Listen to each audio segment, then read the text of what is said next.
Shalom, Shalom. Que la paix de Dieu inonde ton cœur pendant que tu écoutes ces paroles qui véhiculent plus une vie vécue, une expérience et parfois même des aspirations qu'un cours sur la louange. Je suis Madeleine Colombe-Yombi, un ministre de la Nouvelle Alliance dans le domaine de la louange. Comment est-ce que le Seigneur m'appelle à ce ministère? Je venais de perdre mon mari. J'étais dans une position de faiblesse. J'étais faible dans mon âme, faible dans mon corps. J'avais perdu en quelques jours près de 10 kilos. Près de 10 kilogrammes, je veux dire. J'étais donc faible, physiquement et aussi émotionnellement. Et même dans mon esprit, j'étais faible. Ma pensée ne tarda pas à devenir un champ de bataille. L'ennemi savait que j'étais faible et il ne tarda pas à m'attaquer dans ma pensée. Souvent, j'étais juste accablée par des pensées qui me frustraient, des pensées déprimantes. L'une d'elles venait souvent pendant les réunions. C'était, par exemple, « Oh, regarde, tous ceux qui sont ici ont des pensées pures. Personne n'a perdu son mari. Ils sont saints, ils sont purs. Ta place n'est pas ici. » Et quand j'entendais ce genre de pensée, je devenais toute petite, toute triste. J'avais pourtant la parole, mais je n'arrivais pas à riposter. Je regardais plutôt à mon péché. Et j'étais de plus en plus frustrée. Et parfois, j'essayais de me défendre. Mais je ne pêche pas comme avant. Les choses ont changé. Et puis. Mais c'était la mauvaise réponse. J'étais confuse. Que de jeûnes, que de prières, que de retraites pour chercher à être délivrée du joug du péché, du joug de la tristesse. Mais plus je priais, plus je jeûnais, plus je renversais les idoles, plus elles paraissaient se multiplier. Et j'étais de plus en plus triste. Parfois, j'étais joyeuse. Et je devenais triste. Et j'étais joyeuse. Et je devenais triste. C'était vraiment un yo-yo spirituel. Et le roi de la tempête était là. Je ne le savais pas, mais il était là. Et il me connaissait. Il vint à moi ce jour-là. Le frère Zach, mon père spirituel, nous enseigna sur la louange et son importance. Je ne peux pas dire exactement ce qu'il enseigna, mais je sais que comme un enfant, je retins quelque chose. Dieu habite au milieu des louanges de ses enfants. Ah, je me dis, s'il habite dans la louange de ses enfants, pourquoi ne pas lui donner plein de louanges afin qu'il habite dans mon cœur et que sa présence chasse le péché? Je devins toute joyeuse d'espérance. Et je me mis donc à louer le Seigneur avec cette conscience qu'il allait habiter pleinement dans mon cœur et que le péché n'aurait plus de place. Et puis, je savais aussi que dans le psaume 8, verset 3, il est dit que Dieu tire, par la bouche de ses enfants, il tire la louange qui impose le silence aux vindicatifs, c'est-à-dire au diable. J'avais trouvé la solution. Selon moi, comme un enfant, j'étais toute joyeuse. Je savais que les choses allaient changer. Et elles changèrent. Dans un rêve, je ne sais pas si je dois dire rêve ou vision, mais je crois que c'était un rêve, c'était entre l'éveil et le sommeil. Je n'oublierai jamais ce rêve. Le Seigneur m'appela à méditer dans le cantique des cantiques. Je ne comprenais pas pourquoi il m'appelait à méditer dans ce livre que je trouvais bizarre dans la Bible. Mais plus tard, j'ai vraiment découvert en le Cantique des Cantiques une mine d'or. C'est le livre de tous ceux qui veulent bâtir une histoire d'amour avec le Seigneur. C'est le livre des adorateurs du roi des rois. C'est l'histoire du Seigneur avec l'Église, son épouse. C'est l'histoire du Seigneur avec sa brebis. La première des choses que je devais apprendre et qui devint pour moi une vie pendant que je méditais ce livre, que je méditais dans ce livre, le Cantique des Cantiques, c'est que le Seigneur me déchargea du poids de la culpabilité.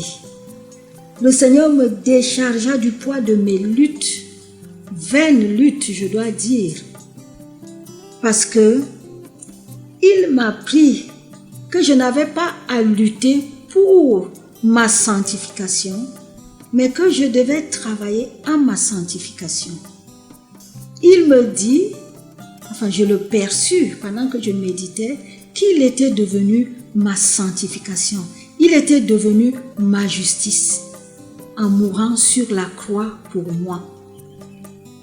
Je sus alors par révélation que mes péchés avaient été pardonnés, que mes péchés passés, mes péchés présents, mes péchés futurs avaient été pardonnés et que je n'avais donc pas à lutter pour être pardonné ou pour être délivré du péché parce qu'il m'avait aussi délivré du joug du péché. Ce que j'avais récité devint une révélation.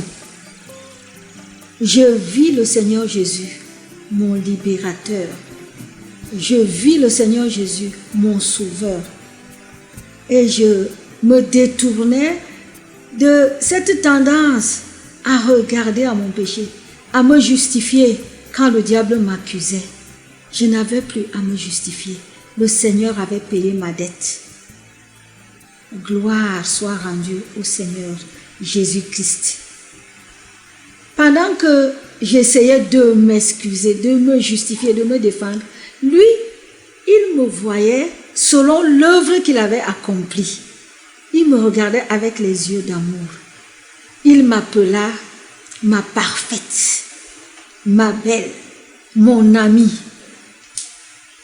Il changea même mon nom de jeune fille dans une vision. Je m'appelais en même, ce qui veut dire celle qui est sujette à toutes les maladies. Le Seigneur me dit ce jour-là, ne t'en fais pas, tu t'appelleras désormais Colombe. Et Colombe, c'est le symbole de l'adorateur. Oh, mon cœur fut rempli de joie. Le Seigneur avait transformé ma vie. Une veuve triste, mélancolique, était devenue une veuve pleine de joie et d'espérance. L'expérience du roi David, qu'il relate dans le psaume 30, versets 12 à 14, je pense, je ne me trompe pas, 12 à 13, autant pour moi. Cette expérience que le psalmiste relate dans ce passage devint la mienne. Et elle est restée la mienne.